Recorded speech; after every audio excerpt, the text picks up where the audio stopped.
ഞങ്ങളുടെ ചേന കൃഷിയാണ് ഇത്. അപ്പോൾ വളമൊക്കെ ഇട്ട് കൊടുത്തു കഴിഞ്ഞ് കഴിയുമ്പോൾ ഇത് നന്നായിട്ട് പടർന്ന് പന്തലിച്ച് വരുന്നുണ്ട്. കപ്പയൊക്കെ കിളികൾ കുത്തിക്കൊന്നിട്ട് മുളയ്ക്കുന്നതാണ് കേട്ടോ. അപ്പോൾ വലിയ കുഴപ്പമില്ലാത്ത തരത്തിൽ ചേന വളർന്നു വരുന്നുണ്ട് കേട്ടോ.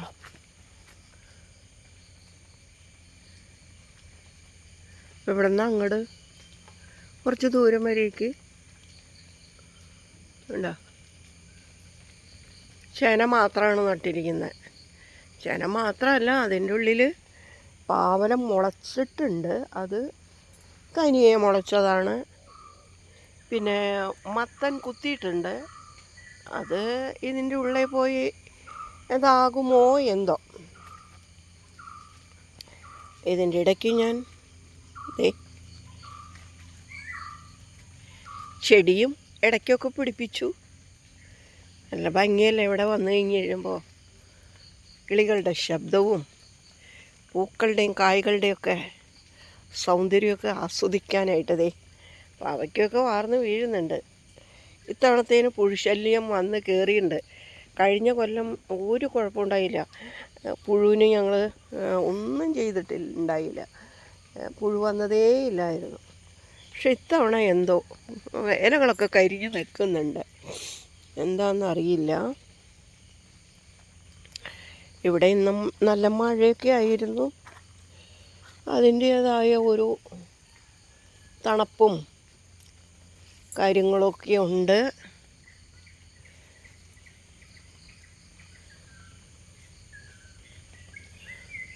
ഇത്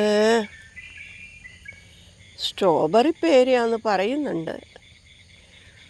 അത് നട്ടിട്ട് ഒരു 7 വർഷമായിട്ടുള്ളൂ. അത് സ്ട്രോബെറി പേരയാണ്.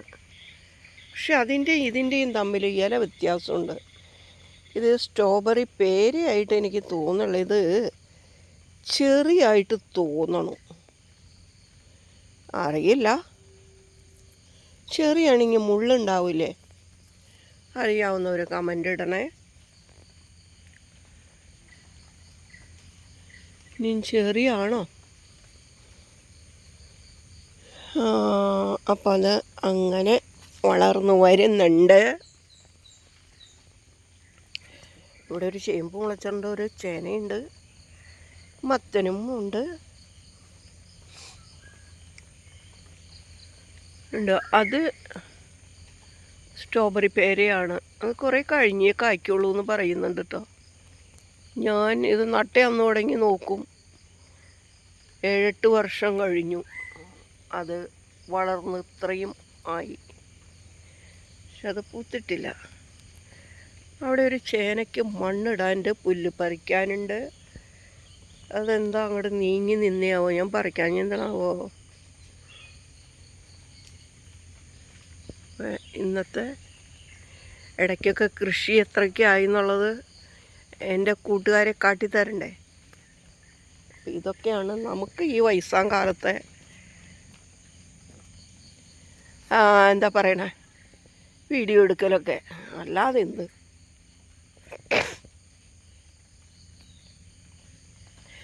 ഞാനിങ്ങനെ ചളാവള പറയുന്നുണ്ടെങ്കിൽ എന്നെ കാണണ്ടേ നിങ്ങൾക്ക്. അപ്പോൾ രാവിലെ തന്നെ വീട്ടിലെ ഒരുമാതിരിയൊക്കെ പണിയൊക്കെ കഴിച്ചുകൊണ്ട് ഞാൻ പോന്നേക്കണതാണ്. ഇവിടെ ഇന്ന് രാവിലെ തന്നെ അവിടെ നല്ല മഴയായിരുന്നു കേട്ടോ. ഇവിടെയും നല്ല മഴ പെയ്തിട്ടുണ്ട്. അപ്പോൾ ഇനി കുറച്ച് ഇവിടെ നിന്നിപ്പോൾ 1-2 പണിക്കാരുണ്ട്. അത് ഈ വക പണിക്ക് വേണ്ടിയിട്ട് വരുന്നതല്ല, റബ്ബറിന് പാവാട വെട്ടിക്കാൻ വരുന്നതാണ്. ഉണ്ടോ? അവരുടെ ചിലക്കിലും ഉണ്ടോ? എന്താണ് അങ്ങ് പോരെ, ഇങ്ങോട്ട് പോരെ, എൻ്റെ നേരെ വാ. എന്താ ചിലക്കലെന്ന് നോക്കി. എനിക്കിവിടെ വരുമ്പോഴേ എന്തെങ്കിലും ദൂരേന്ന് വല്ല കുറുനരിയൊക്കെ കയറി വരും. അപ്പോൾ ഈ കുറുനരിയൊക്കെ കയറി വന്നു കഴിഞ്ഞ് കഴിയുമ്പോൾ പട്ടി കുരയ്ക്കും. അന്നേരം ഞാൻ തിരികെ എഴുന്നേറ്റ് ചുറ്റും നോക്കി ഇങ്ങനെ നിൽക്കും. കാരണം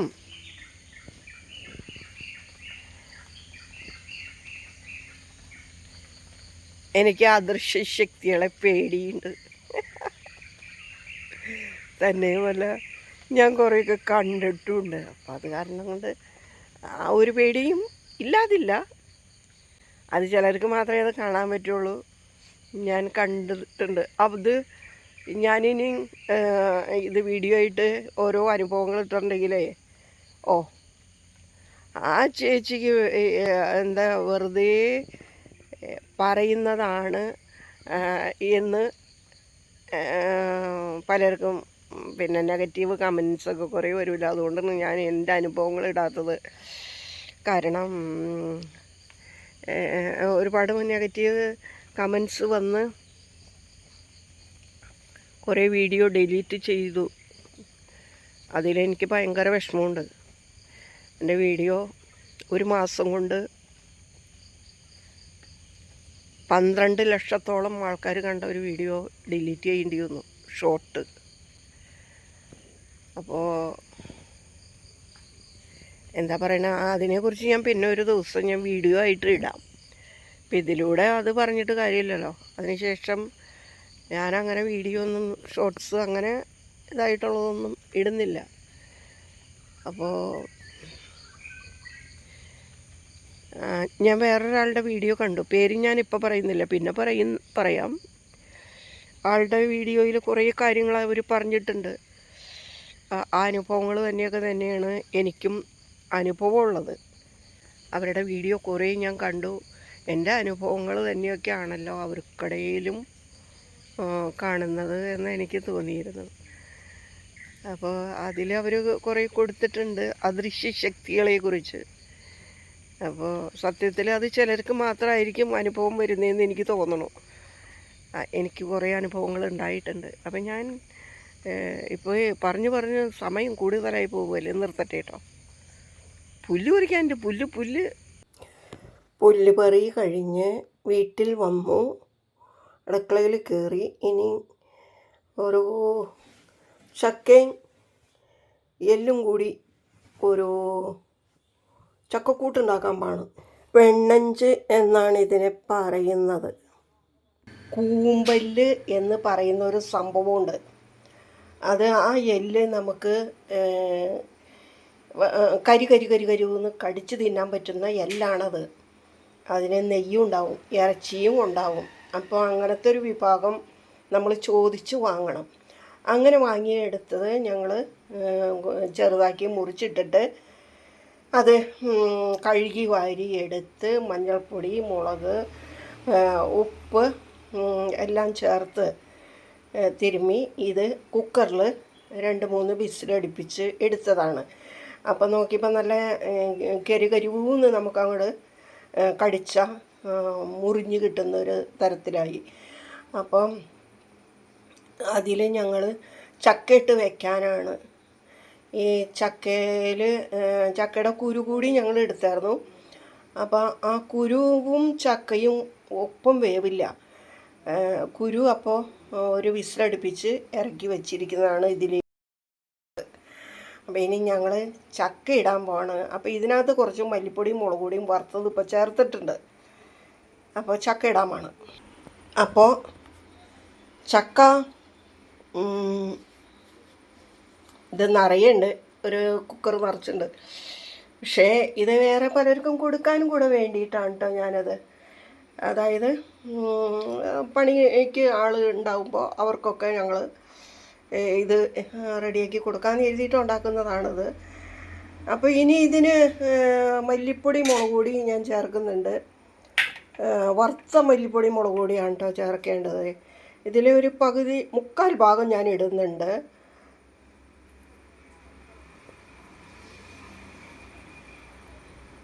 ഇനി പോരെങ്കിൽ പിന്നെ നോക്കിയിട്ട് ഇട്ടാൽ മതി.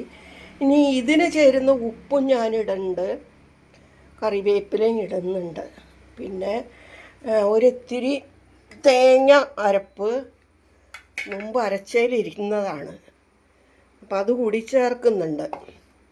എല്ലാം കൂടി ചേർത്തിട്ട് 1 കപ്പ് വെള്ളവും കൂടി ഒഴിച്ചിട്ടാണ് അടപ്പത്ത് വയ്ക്കുന്നത്. ഒറ്റ വിസിൽ അടുപ്പിച്ചെടുക്കുക. വിസിലടിച്ച് കഴിയുമ്പോൾ തന്നെ തുറന്ന് നോക്കി ഇളക്കിയിടണം. എന്നിട്ടും അത് മൂടി വെച്ച് കഴിഞ്ഞാൽ കറക്റ്റ് പാകമായിട്ടിരിക്കും. അപ്പോൾ അങ്ങനെ ചെയ്യാം. മസാലപ്പൊടിയും മഞ്ഞൾപ്പൊടിയും ഞാൻ ചേർത്തിട്ടുണ്ട്.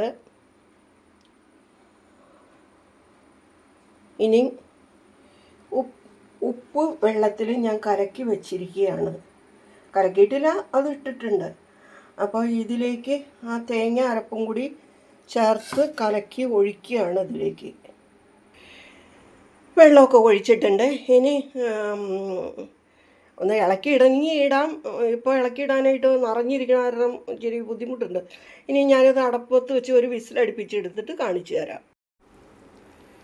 ഒരു വിസിലടുപ്പിച്ച് ഞാൻ അപ്പം തന്നെ ഇതിൻ്റെ ആവി കളഞ്ഞ് ഇറക്കി വെച്ചിരിക്കുന്നതാണ്. ഇനി ഒന്ന് ഇളക്കി കൂട്ടാം. വെള്ളമൊക്കെ ഉണ്ട്, അത് ഇളക്കി വരുമ്പോൾ ശരിയാകും.